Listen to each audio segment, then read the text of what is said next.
of the tax statutes have been reviewed with the exception of the Income Tax Act.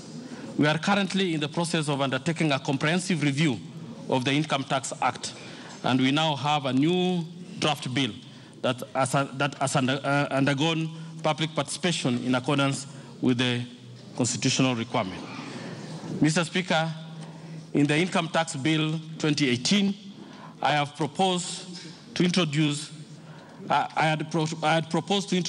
higher tax band of 35% on income above 750 per month, and an increase of the capital gain tax from 5 to 20%.